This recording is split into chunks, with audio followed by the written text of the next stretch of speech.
বাংলাদেশে একটা নজিরবিহীন ঘটনা ঘটে গেল। তাও আবার এই যে বিএনপির যিনি একজন নেতা আছেন ইশরাক আহমেদ, তারে নিয়ে। তো এটা আসলে আমি নেগেটিভ বলবো না পজিটিভ বলবো, এটা এখন মানে আমার মাথায় ঢুকতেছে না। নেগেটিভ বললে রাজনৈতিক দলগুলো আমার উপরে খেপা থাকবে, আর পজিটিভ বললে আহ, আরেক দল বলবে যে আমি মানে পা চাটালো বা বিএনপির পা চাটতেছি, এরকম কিছু কিছু কথা বলবে। আসলে যাই হোক, আমি যেহেতু পা চাটি না কারো, সেই ক্ষেত্রে আমি নেগেটিভটাই বলি।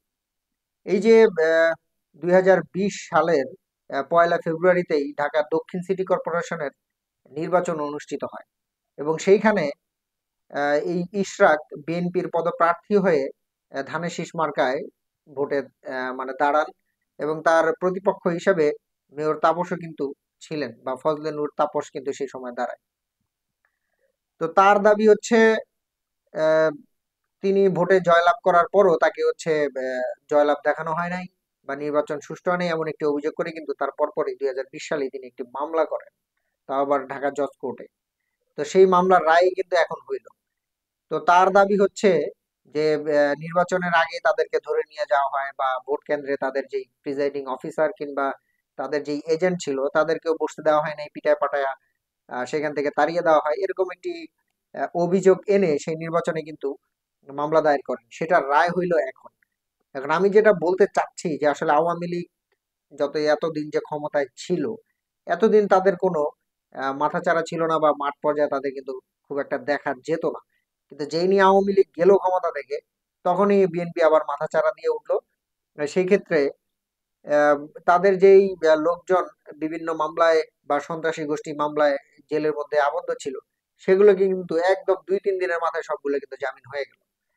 এখন আবার এতদিন পরে আইসা এখন যেটা দেখতেছি সেটা হচ্ছে কি, ইশরাক আবার মেয়র পদপ্রার্থী, এবং আদালতও এটা ঘোষণা করে দিছে। কারণ আমার প্রশ্ন হচ্ছে যে আদালত কি আসলে একতরফা কি কাজ করতেছে না?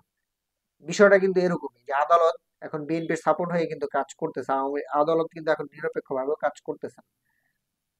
যখন মানে আদালত প্রাঙ্গণটাই হয়ে গেছে যখন যার তখন তার, যখন আওয়ামী লীগ ক্ষমতা থাকে তখন তার কথা বলে, যখন বিএনপি ক্ষমতায় আসে তখন বিএনপির কথা বলে। বিএনপি এখন প্রত্যক্ষভাবে না হলেও পরোক্ষভাবে বাংলাদেশের প্রত্যেকটা ইস্যুতে এবং থানা পর্যায়ে সবগুলোতেই কিন্তু তাদের হাতে পরিচালিত হচ্ছে, যেটা সরকারের কিন্তু অগোচরেই হচ্ছে। চাঁদাবাজি কিন্তু বন্ধ নাই, প্রত্যেকটা জিনিসই কিন্তু এখনো চালু আছে, শুধু ক্ষমতার রদ বদল হয়েছে, মানে এক দল থেকে আরেক দল গেছে।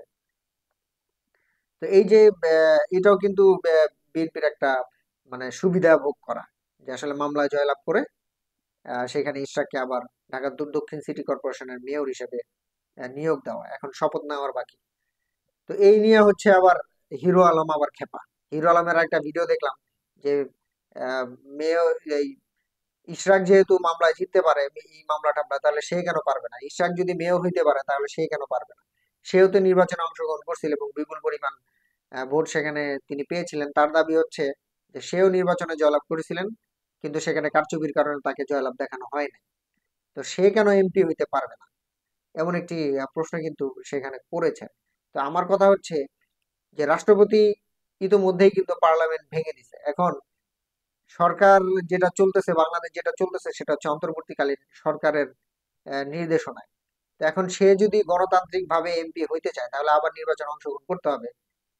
যেহেতু মহামান্য রাষ্ট্রপতি এই পার্লামেন্টকে ভেঙে দিয়েছেন, সেই ক্ষেত্রে এখন এখন এখন পর্যন্ত পার্লামেন্টে কিন্তু কেউ গিয়ে বসতে পারবে না।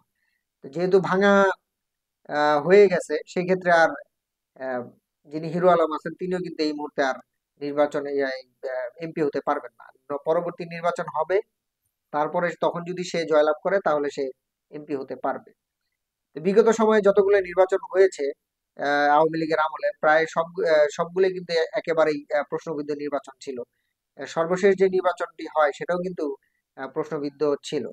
তো হিরো আলমের চাহিদা হচ্ছে যদি ইশরাক নির্বাচনের মামলা দিয়ে যদি সে জয়লাভ করতে পারে মামলায়, তাহলে সে কেন মামলায় জয়লাভ করে এমপি হতে পারবে না? তো তার কথা হচ্ছে এখন মানে ওই যে একতরফা, আগে আওয়ামী লীগ চালাইতো এখন বিএনপি চালাচ্ছে, এরকম আসলে ব্যাপারটা কিন্তু সে সত্যিই বলছে যে ক্ষমতার রদবদলের কারণে এখন শুধু বিএনপির এই ক্ষমতা চালাচ্ছে। আসলে বিষয়টা কিন্তু সত্য, এবং আদালত প্রাঙ্গণ এবং আইনজীবী সবই কিন্তু তাদের, এখন বিভিন্ন যৌক্তিকতার মাধ্যমে তাদের সন্ত্রাসীদেরও বের করা হচ্ছে, এবং বিভিন্ন ধরনের ফায়দাও কিন্তু তারা এখন এই মুহূর্তে নিজেদের আয়ত্তে করে নিচ্ছে। তো যাই হোক, আসলে বাংলাদেশে এখন এই মুহূর্তে কি হাস্যকর জিনিস চলতেছে আর এটাই বুঝতেছি না। কেনই বা আদালত তাকে মেয়র হিসেবে ঘোষণা করলো, যেহেতু মহামান্য রাষ্ট্রপতির আদেশ ক্রমেই প্রধান উপদেষ্টার নির্দেশনাতেই কিন্তু বাংলাদেশের যত এমপি, মেয়র এবং ইউনিয়ন বা ওয়ার্ড কাউন্সিলর আছে প্রত্যেকটাকে কিন্তু বরখাস্ত করা হয়েছে এবং প্রত্যেকটা নির্বাচনকে কিন্তু বানচাল করা হয়েছে। তারপরও আদালত কেন তাকে মেয়র হিসেবে আহ, রায় দিল, এটাই আমার বুঝে আসে না। আদালত এখন পরবর্তীতে স্টেপটা কি নিবে এবং রাষ্ট্র কি স্টেপটা নিবে, এটা এখন দেখার বিষয়।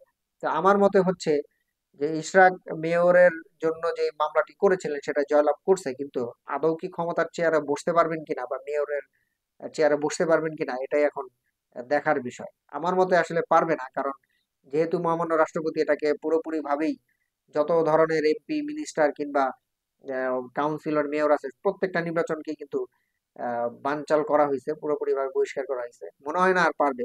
তো এখন দেখা যাক আসলে বাংলাদেশের নতুন ইতিহাস কি করে, সেটার অপেক্ষায় থাকি আমরা।